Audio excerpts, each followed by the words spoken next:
Hi everyone. Today I wanted to get on here and talk about fear in fictional characters and specifically how authors portray fear in a way that readers can connect with. Fear is a very strong emotion. It's one that we've probably all felt at one point or another, whether we were just afraid of, burning our hand when we touched something hot, we pulled it away quickly, or some bigger fear. So I'm going to read just a paragraph out of my book, Synchronous Fate, as an example. I'll pull it up here. I couldn't catch my breath. I was going to faint, suffocate, die in this place. What was it? Did King Lee decide he didn't need me after all? At this very moment, he might be releasing some kind of gas into the air. I started hyperventilating. I walked faster and faster, running away from the invisible poison. All right. So, in that scene, Katie is, that's when she's trapped in the dungeon. So she has a lot of stuff going on right now. But her actions are reasonable still. I didn't read that part, but she is still going forward with a plan that she made when she wasn't feeling this kind of panic. But her thinking is panicked. And sometimes your actions can be more panicked.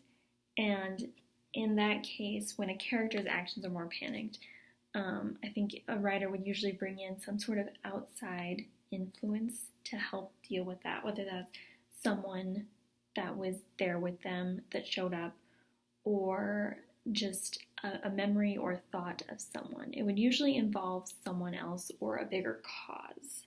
That's how they would deal with their action being panicked. But in this case, Katie's thoughts are panicked, and she's still doing just fine with what she's actually doing, but her thoughts are panicked.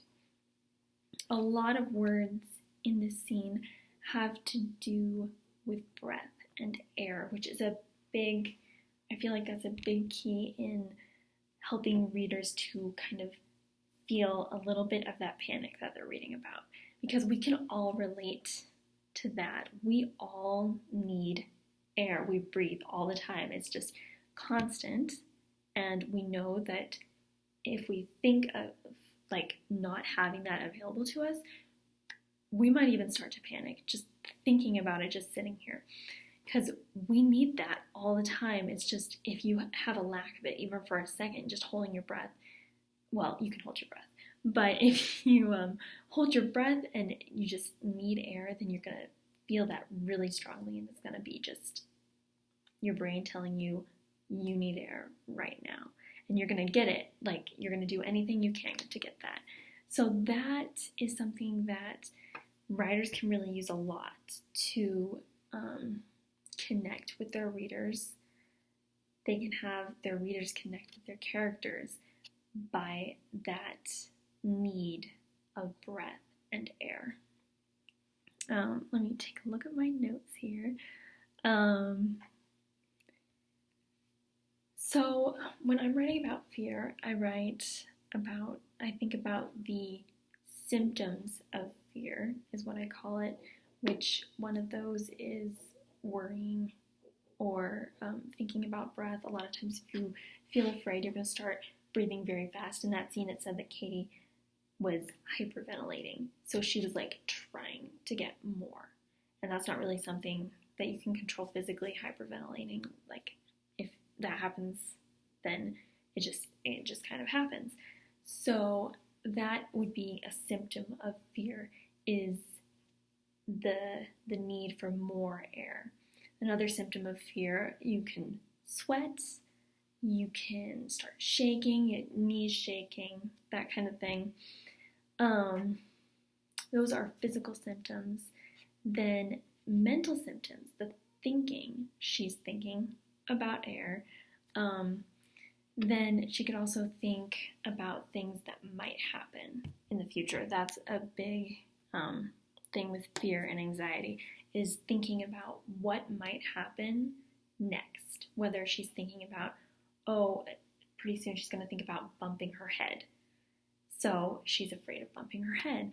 Or a bigger fear thinking about, oh, what's going to happen to this other person who's in this situation while I'm stuck in this situation.